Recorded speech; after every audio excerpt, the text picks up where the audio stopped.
Ce matin, nous allons à notre 7e porte, à la 7e porte qui est la porte des chevaux. Alors nous lisons d'où nous vient ce thème. Ce n'est pas un thème que j'ai inventé, je l'ai vu simplement dans les Écritures. Néhémie chapitre 3, verset 28.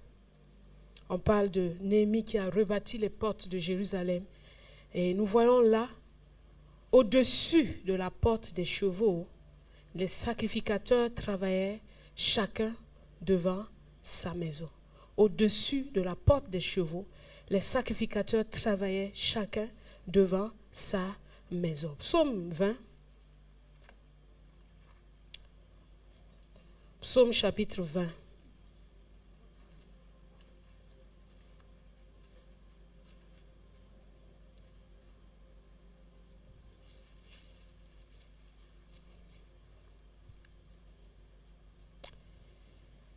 Alléluia. Au chef des chantres, psaume de David. Que l'Éternel t'exauce au jour de la détresse. Que le nom du Dieu de Jacob te protège. Que du sanctuaire il t'envoie du secours. Et que de Sion il te soutienne. Qu'il se souvienne de toutes tes offrandes et qu'il agrée tes holocaustes. Tes offrandes ne sont pas oubliées de Dieu. Qu'il te donne ce que ton cœur désire et qu'il accomplisse tous tes desseins. Nous nous réjouirons de ton salut. Nous lèverons l'étendard au nom de notre Dieu. L'Éternel exaucera tous tes vœux.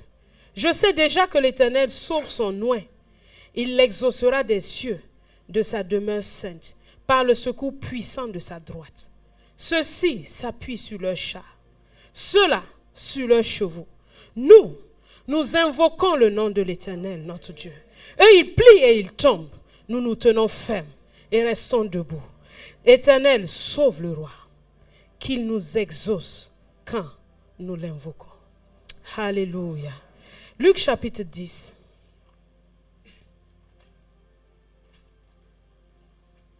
Verset 17 à 21.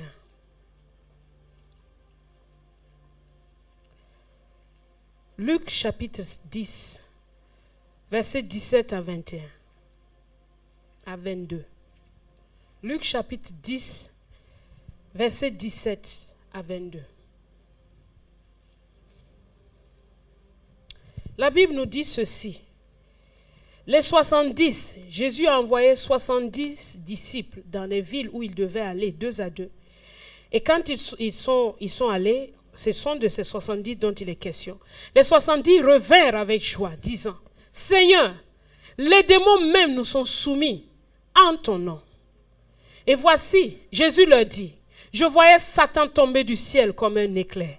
Et ce matin, je vois Satan tomber du ciel comme un éclair sur ta vie. Je vois Satan, ses œuvres tomber du ciel comme un éclair. Toutes ses œuvres sont éphémères comme l'éclair dans ta vie. Aussi éphémère est l'éclair, aussi éphémère est l'action du diable dans ta vie. Et il dit, voici, je vous ai donné le pouvoir de marcher sur les serpents et les scorpions et sur toute la puissance de l'ennemi. Et rien ne pourra vous nuire. Cependant, ne vous réjouissez pas de ce que les esprits vous sont soumis, mais réjouissez-vous de ce que vos noms sont écrits dans les cieux. En ce moment même, Jésus tressaillit de joie par le Saint-Esprit et il dit, je te loue Père, Seigneur du ciel et de la terre, de ce que tu as caché ces choses aux sages et aux intelligents, et de ce que tu les as révélées aux enfants. Oui, Père, je te loue de ce que tu l'as voulu ainsi. Toutes choses m'ont été données par mon Père, et personne ne connaît qui est le Père, qui est le Fils, si ce n'est le Père, ni qui est le Père, si ce n'est le Fils, et celui à qui le Fils veut le révéler. 1 Corinthiens 2,12. 1 Corinthiens, chapitre 2, verset 12.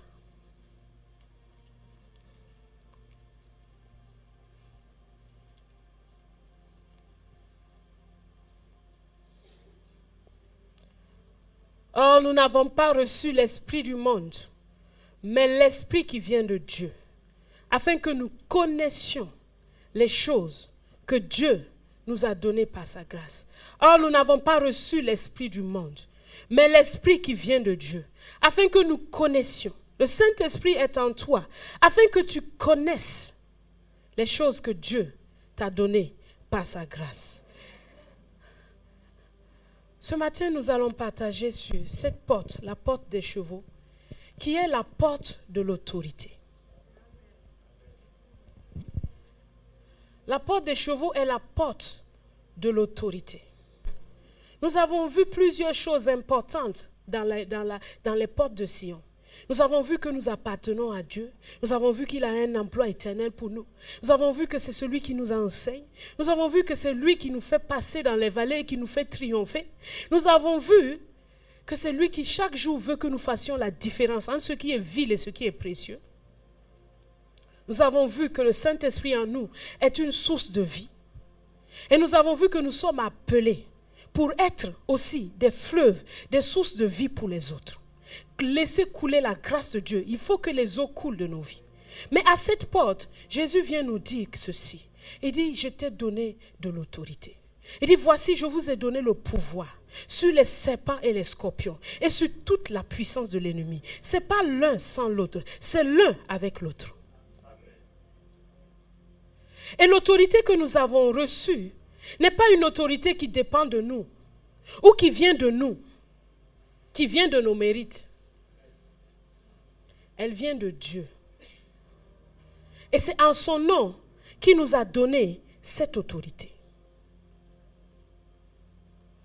Alors dans ta vie de chaque jour, Dieu s'attend à ce que tu passes par les autres portes, mais aussi il s'attend à ce que tu exerces ton autorité. Parce qu'il t'a donné le pouvoir de marcher sur les serpents et sur les scorpions. Et nous avons vu que le pouvoir du serpent se trouve dans sa tête. Le pouvoir du scorpion se trouve dans sa queue. Alors Jésus est en train de nous dire, je vous ai donné le pouvoir du début à la fin de l'œuvre de l'adversaire. Je vous ai donné le pouvoir sur cela. S'il passe par sa tête, je t'ai donné le pouvoir. S'il passe par sa queue, je t'ai donné le pouvoir. Du début à la fin, je t'ai donné l'autorité. Nous ne devons pas être des chrétiens qui n'exercent pas notre autorité face à l'adversaire. Dieu ne viendra pas le faire à notre place. Il ne le fera pas. Il ne le fera pas. Il ne le fera pas. Il a sa part à faire et tu as aussi ta part à faire. Jean et Pierre étaient sortis un jour, ils allaient au temple. Ils ont vu un boiteux qui était là. Ils ont dit, au nom de Jésus de Nazareth, lève-toi et marche. Et ce boiteux s'est levé et il a marché. Mais quand on leur a donné, quand la foule est arrivée, Pierre leur a dit, ce n'est ni par notre piété que cet homme a marché, mais c'est par le nom de Jésus que c'est la foi en son nom qui a raffermi. Alors exerce ton autorité, t'appuyant sur la foi, t'appuyant sur le nom de Jésus par la foi plutôt. Si tu penses que l'exercice de ton autorité vient de ta piété, tu es dans l'erreur.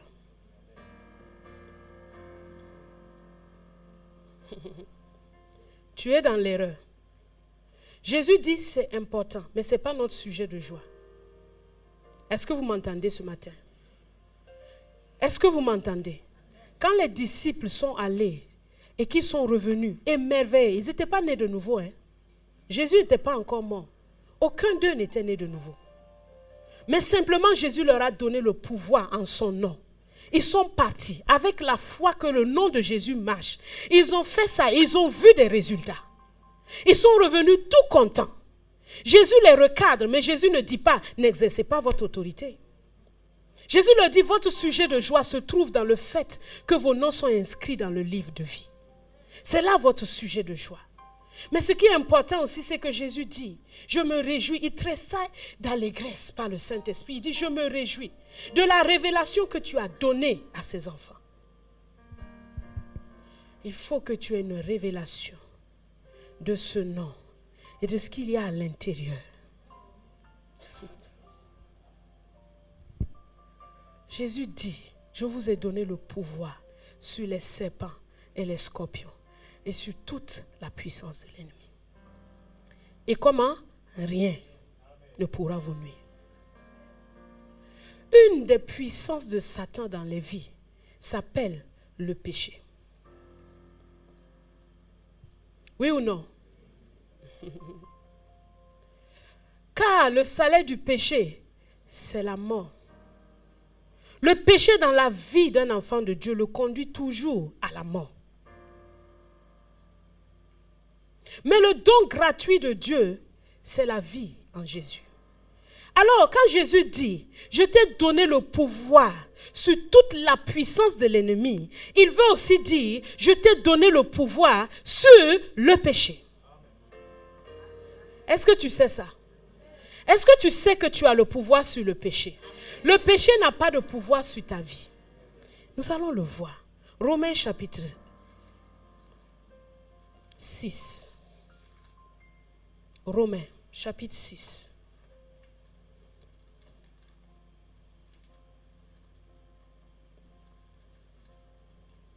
Et tu dois exercer ton autorité sur l'âme, sur le péché. Mais tu as besoin de comprendre. Et ce moment est là pour t'expliquer comment Dieu t'a donné le pouvoir sur le péché. Romains chapitre 6. Verset 3, à partir du 3e verset. Ignorez-vous que nous tous qui avons été baptisés en Jésus-Christ, c'est en sa mort que nous avons été baptisés. Est-ce que tu ignores ça? Le baptême d'eau, c'est un baptême en sa mort.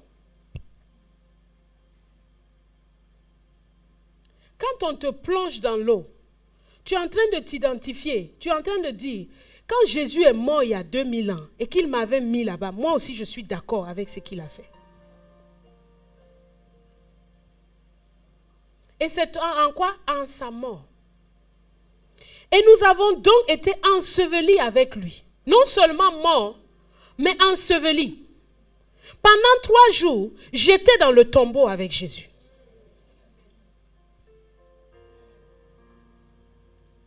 Quand il est mort, je suis mort aussi avec lui. Quand il a été enseveli, j'ai été enseveli aussi avec lui dans le tombeau. Et je suis resté là-bas 3 jours. Ça veut dire que je suis bien mort. Il n'y a pas une partie de moi qui ne soit pas morte. Tout est mort. Il n'y avait plus de la vie dans mon être. C'est la même chose pour toi. Si tu crois en Jésus. Quand il a été cloué là, tu as été cloué aussi là-bas. Quand Simon est venu, pas Simon, Joseph d'Arimathée est venu le descendre, il te descendait aussi de la croix. Quand il l'a mis dans le linceul là, toi aussi on était en train de t'emballer. Et quand on l'a mis dans ce tombeau neuf, toi et moi, nous étions dans ce tombeau. Nous étions comment? Morts. C'est très important. Nous sommes morts avec lui. Nous avons été ensevelis avec lui. Nous sommes restés 3 jours dans le tombeau. Nous sommes restés 3 jours dans le tombeau. Nous sommes restés 3 jours dans le tombeau. 3 jours, la mort est attestée, elle est confirmée. Il n'y a aucune... Il n'y a rien, et tu es bien mort. Première chose, tu dois croire ça. Je suis mort. Il y a tout ce que... Mort. Avec tes fautes. Tes manières de vivre, ta vieille façon de raisonner, ta vieille façon de vivre, tes péchés, tes maladies, tes infirmités, tout ça là, tu es mort.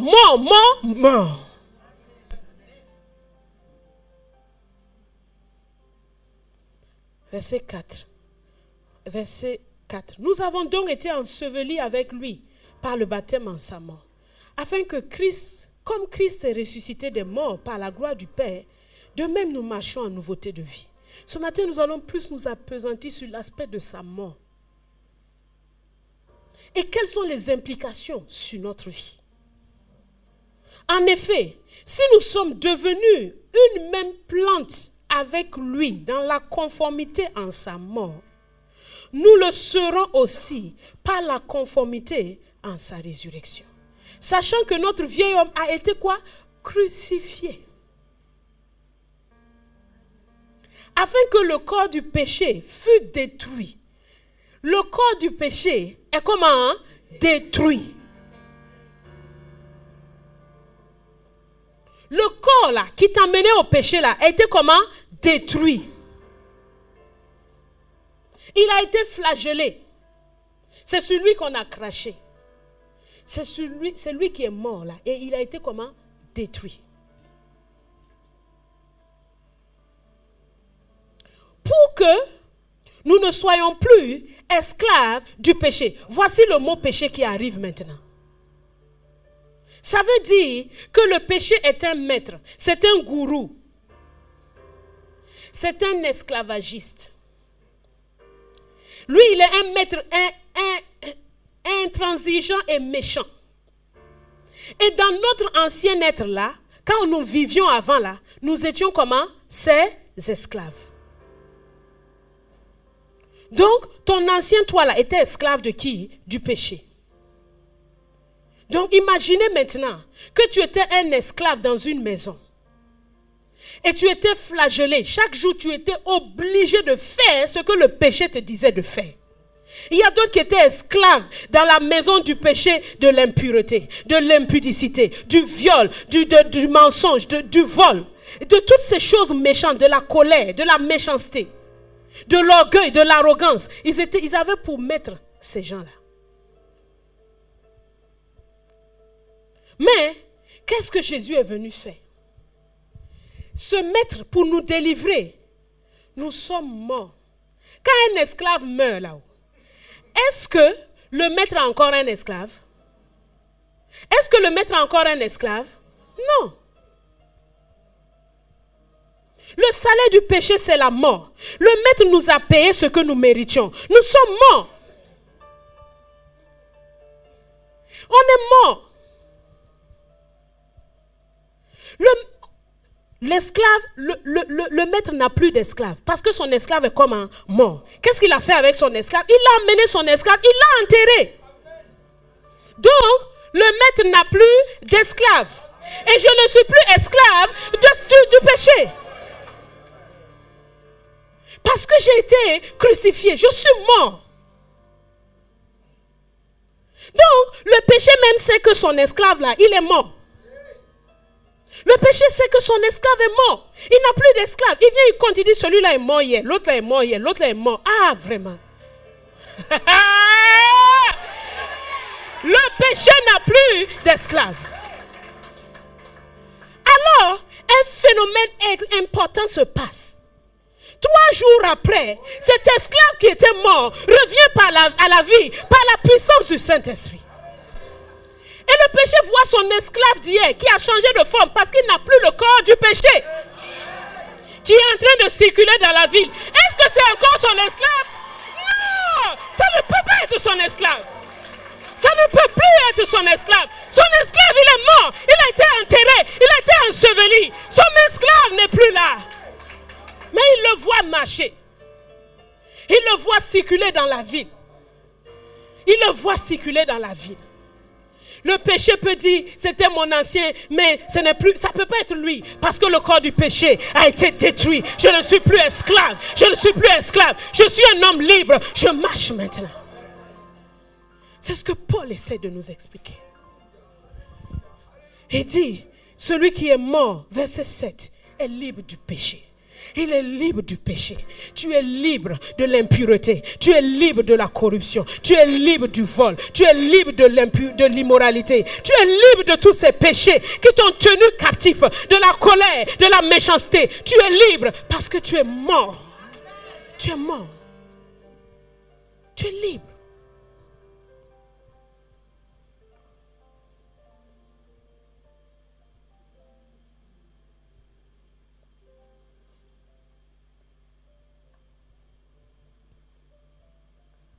Verset 8.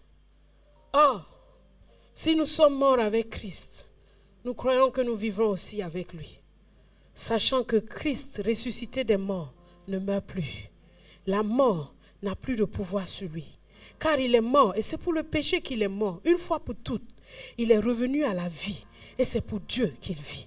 Cet esclave-là qui était mort, qui a été enseveli, le péché lui-même a vu que son esclave est mort, constaté.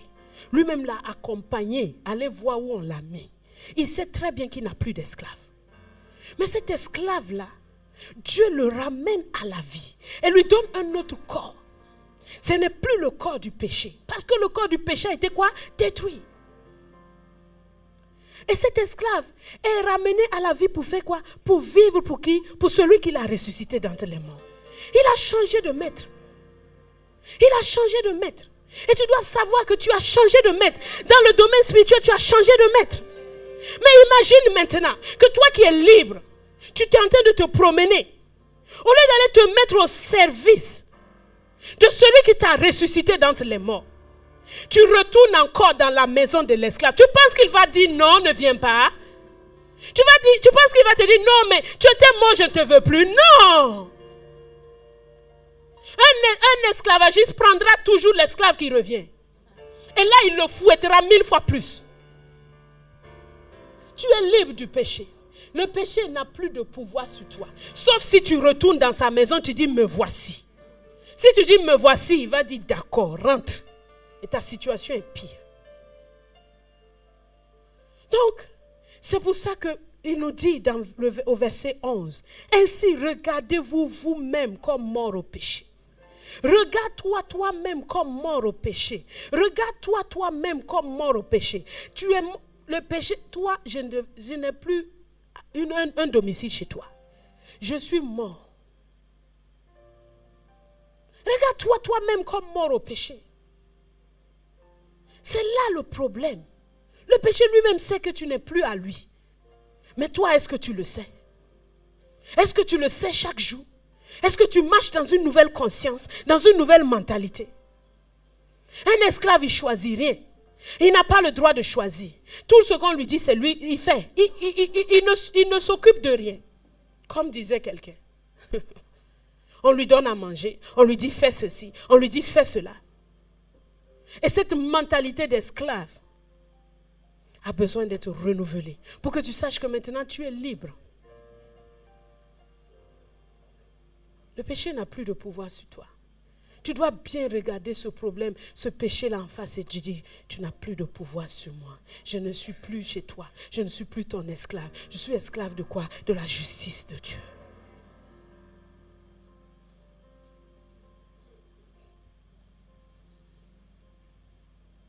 Verset 12. Que le péché ne règne donc point dans vos corps mortels. Et n'obéissez pas à ses convoitises. Ne livrez pas vos membres au péché comme des instruments d'iniquité, mais donnez-vous vous-même à Dieu, comme étant vivants, de mort que vous étiez. Donnez-vous vous-même. Donnez-vous vous-même. Livre-toi à Dieu.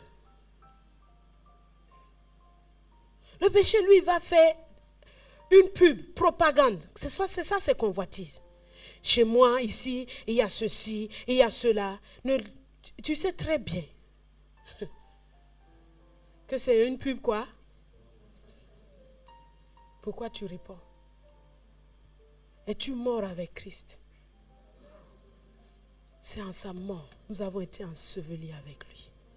Ne te regarde plus comme tu étais au passé, mais livre tes membres à Dieu comme des instruments de justice. Offre-toi toi-même à Dieu. Offre tes membres comme des instruments de justice. C'est pour ça que la Bible nous dit que mon corps est le temple du Saint-Esprit. Mon corps d'avant était le corps du péché. Aujourd'hui, il est le temple du Saint-Esprit. Et c'est lui, et mes membres sont les membres de Christ. Je suis membre de ses os, de sa chair et de son sang. Je suis membre de lui. Christ et moi, nous sommes maintenant unis.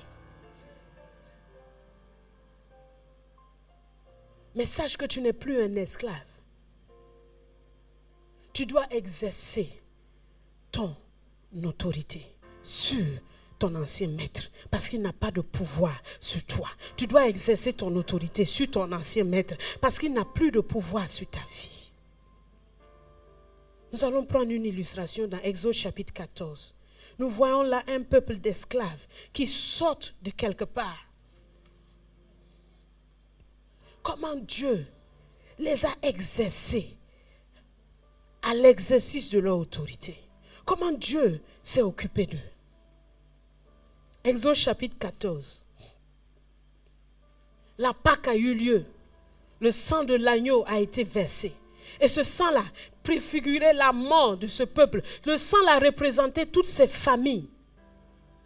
Parce que sans ce sang, Dieu lui-même frapperait les maisons d'Israël. Mais ce sang les a préservés. Si le sang des agneaux a pu les sortir d'Égypte, à combien plus forte raison le sang précieux de Jésus, comme un agneau sans tache ni ride, l'homme parfait qui est mort et qui a versé son sang, te libérera-t-il de toute Égypte, de toute mentalité du monde, de toute façon de penser?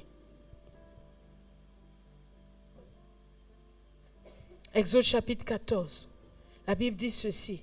L'Éternel parla à Moïse et dit, parle aux enfants d'Israël, qu'ils se détournent et qu'ils campent devant Pi-Hahiroth, entre Migdol et la mer, vis-à-vis de Baal-Sépon. C'est en face de ce lieu que vous camperez, près de la mer. Pharaon dira des enfants d'Israël, ils sont égarés dans le pays. Le désert les enferme. Dieu est un stratège. Il dit, j'endurcirai le cœur de Pharaon et il les poursuivra. Mais Pharaon et toute son armée serviront à faire éclater ma gloire. Et les Égyptiens sauront que je suis l'Éternel. Et les enfants d'Israël firent ainsi. On annonça au roi d'Égypte que le peuple avait pris la fuite. Alors, le cœur de Pharaon et celui de ses serviteurs furent changés à l'égard du peuple. En fait, ils n'ont pas pris la fuite, ils sont partis, mais Pharaon leur avait dit, partez.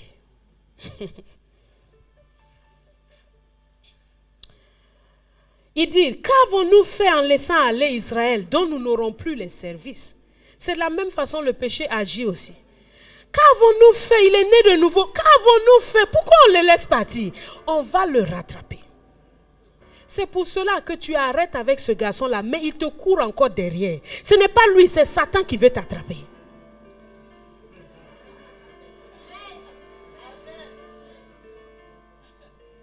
Tu dois le comprendre.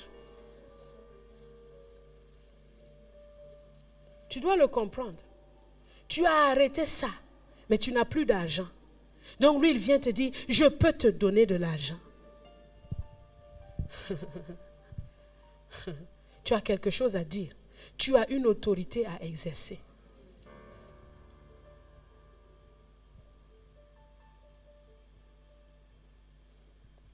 Et Pharaon attela son char. Et il prit son peuple avec lui. Il prit 600 chars d'élite et tous les chars de l'Égypte. Il y avait sur tous des combattants. L'Éternel endurcit le cœur de Pharaon, roi d'Égypte, et Pharaon poursuivit les enfants d'Israël. Les enfants d'Israël étaient sortis, la main levée. Les Égyptiens les poursuivirent, et tous les chevaux, les chars de Pharaon, ses cavaliers et son armée les atteignirent, campés près de la mer, vers Pi-Hahiroth, vis-à-vis de Baal-Séphon. Pharaon approchait. Les enfants d'Israël levèrent les yeux, et voici, les Égyptiens étaient en marche derrière eux. Et les enfants d'Israël eurent une grande frayeur. Ils crièrent à l'Éternel et dirent à Moïse, c'est là où tu ne dois pas être comme eux.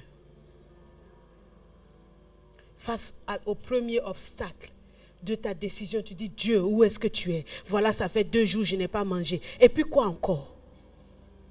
Hein? La tombe et puis 2 jours, tu n'as pas mangé. Qu'est-ce qui est mieux? Hein? Mais je vous parle, non? Supporte? Est-ce que ça va te tuer?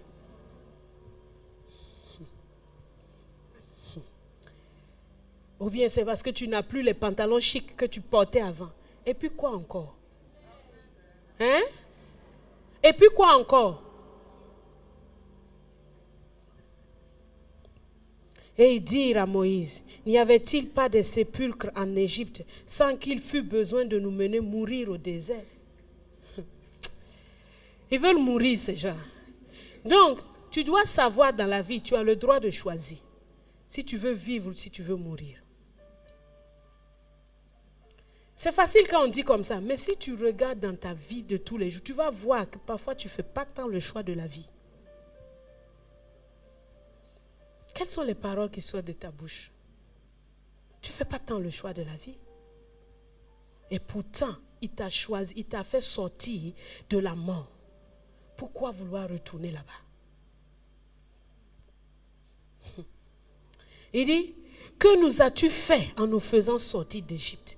Y a-t-il quelqu'un ici qui regrette d'être né de nouveau? Alors fonce. N'est-ce pas là ce que nous te disions en Égypte? Laisse-nous servir les Égyptiens, car nous aimons mieux servir les Égyptiens que de mourir au désert. Ah!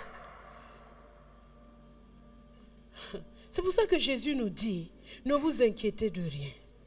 Qu'est-ce que le vêtement? Qu'est-ce que la nourriture? Si ces choses-là ont tellement de prix pour toi, elles seront des obstacles et des fardeaux dans ta marche de chaque jour. Moïse répondit au peuple, il était encore très patient. Il dit, ne craignez rien. Restez en place et regardez la délivrance que l'Éternel va vous accorder en ce jour. Car les Égyptiens que vous voyez aujourd'hui, vous ne les verrez plus jamais. L'Éternel combattra pour vous et vous gardez le silence. Moïse dit au peuple, ne craignez pas, l'Éternel combattra pour vous et vous, vous gardez quoi? Le silence. Mais regardez ce que Dieu dit à Moïse. L'Éternel dit à Moïse, pourquoi ces cris?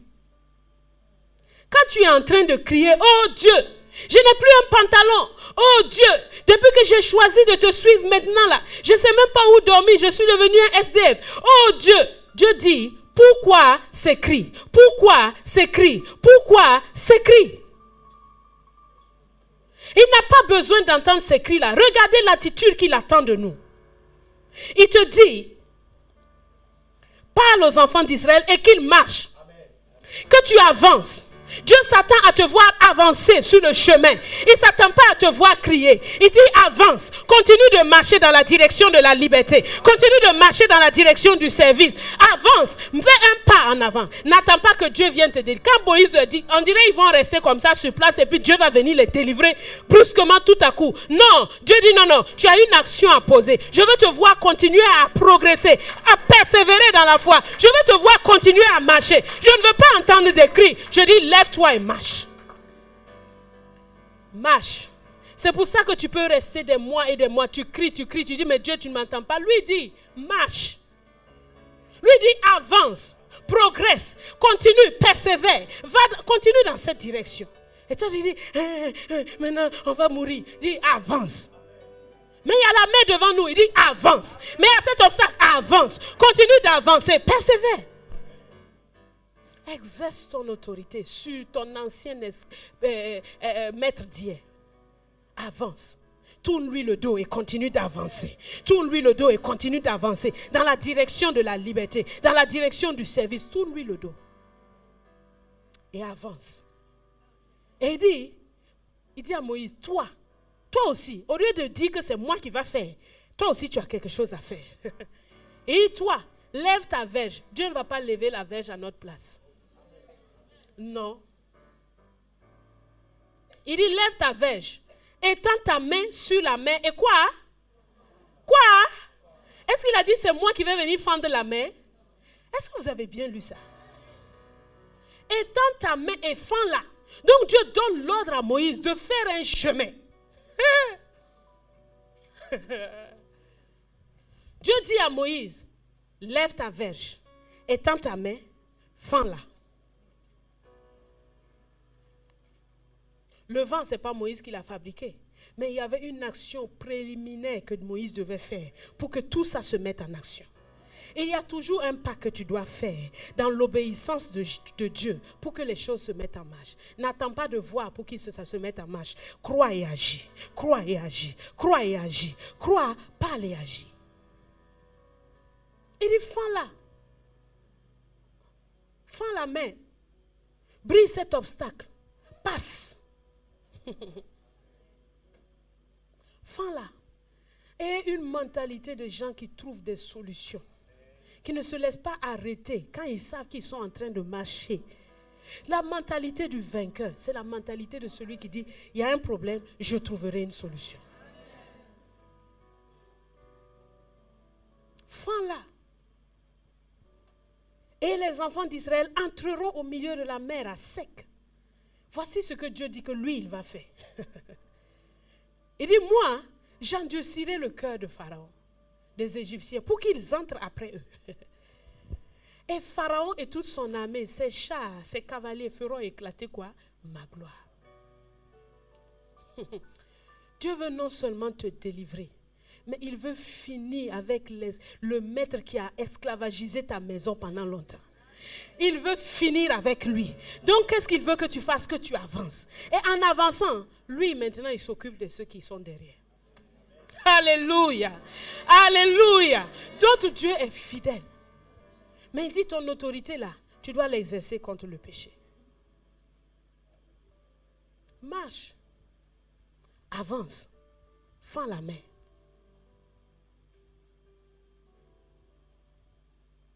N'attends pas que Dieu vienne te séparer de ce gars alors que tu sais que tu vis dans l'impureté. Non, Dieu ne fait pas ça. Il dit quoi? Marche.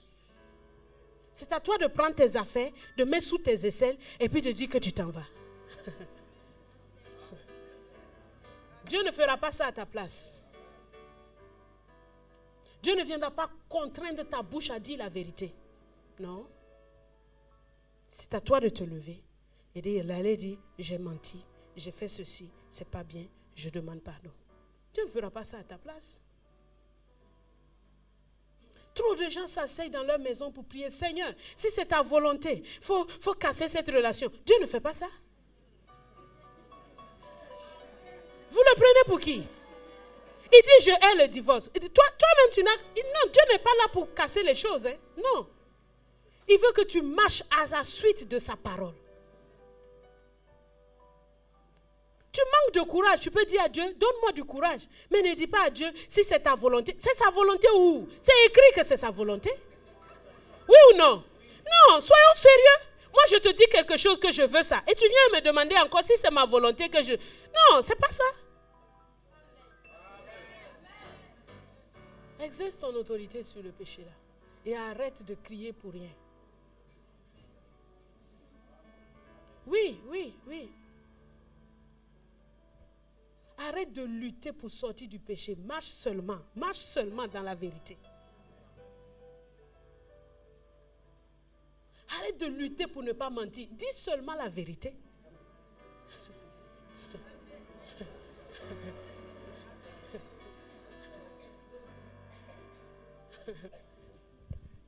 Vous aimez lutter pour rien, là où il n'y a pas de lutte à faire.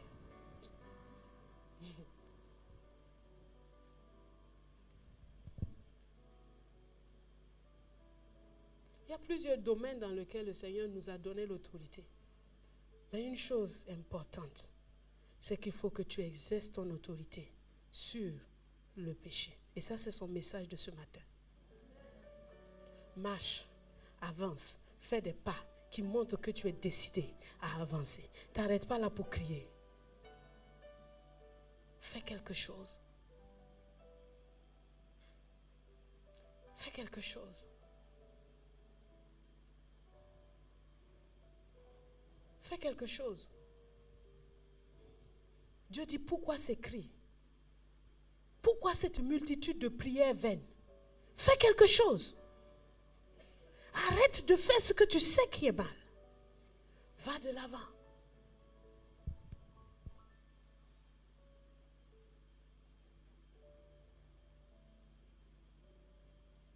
Parce que quoi? Tu es libre du péché. Pourquoi tu peux aller de l'avant? Parce que le péché n'a plus de pouvoir sur toi. Il n'a plus de pouvoir. Si tu te lèves aujourd'hui, tu dis, je sors de ta maison. Il dit, pourquoi? Parce que je suis mort. Je suis mort et enterré. Je ne suis plus ton esclave. Il ne peut pas te retenir. Il ne peut pas te retenir. Mais si toi-même tu aimes ton maître là, ton maître le péché, qui va venir vous séparer?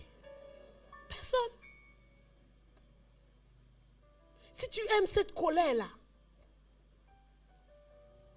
si tu aimes cette méchanceté, Si tu aimes ça, qui va venir vous séparer? Personne. Si tu aimes être triste et angoissé, hein, personne ne peut te donner la joie. Si tu aimes t'apitoyer sur ton sort comme un esclave, hein, personne ne viendra te libérer. Mais si tu regardes à la croix, tu regardes à sa mort, tu t'identifies à ça, tu dis je suis mort avec lui, j'ai été enseveli et je suis ressuscité. Ma vie nouvelle là, ce n'est pas une vie de la mort, c'est une vie pour la vie éternelle, c'est une vie de justice. Je me livre moi-même à Dieu. Je ne suis pas une victime, je ne suis pas un esclave, je suis un homme libre, mais qui donne librement sa volonté à Dieu. Personne ne peut te retenir. Quiconque, c'est seulement les gens qui ne connaissent pas la loi qui sont maltraités. Si tu connais la loi, ben, tu fais valoir tes droits. Et si tu connais, si tu sais que tu es mort au péché, et que chaque jour tu te regardes ainsi, dis ce membre n'est pas le membre du péché, c'est le membre de la justice. C'est un membre, je suis membre de son corps, de sa chair et de son sang. Je suis membre de Christ. Ce corps est le temple du Saint-Esprit. Cette bouche est la bouche de Dieu. Ses yeux sont les yeux de l'Éternel. Quel péché peut venir faire de toi un esclave? Mais si tu l'aimes, c'est là le problème.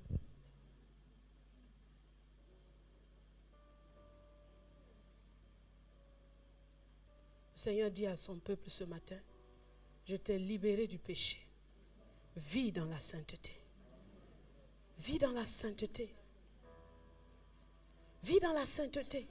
Regarde-toi chaque jour comme mort au péché. Ce péché avec lequel tu luttes des années, ça fait des années que tu luttes avec. Est-ce que tu as regardé que tu es mort à ça? Est-ce que tu veux choisir d'haïr cette chose et de sortir de sa maison? Et tu dis non, s'il te poursuit, tu dis, je continue à avancer. Et toi, tu es englouti dans la mer, comme les Égyptiens l'ont été. Le péché n'a plus de pouvoir sur aucun d'entre nous. Tous ceux qui sont nés de nouveau, en tout cas. Mais après, c'est ton choix de renouveler ta mentalité. Et de dire oui, je ne suis plus là. Quelqu'un va dire, mais ça c'est ma personne, c'est ce qui fait même ma personnalité. Non, non, mais tu n'es plus là, toi tu es mort. Ce truc-là est mort. C'est mort. Ça c'est mort. Ta personnalité maintenant c'est le caractère de Christ. C'est ça ta personnalité. Rien d'autre. Nous tous là, nous devons être comme des clones de Christ ici. Comme de ces images, quand on nous regarde, on doit avoir le même caractère. Celui de Christ. Exactement celui de Christ. Alors veux-tu ce matin dire merci à Dieu pour sa bonne parole qu'il nous a donnée. Dis-lui merci.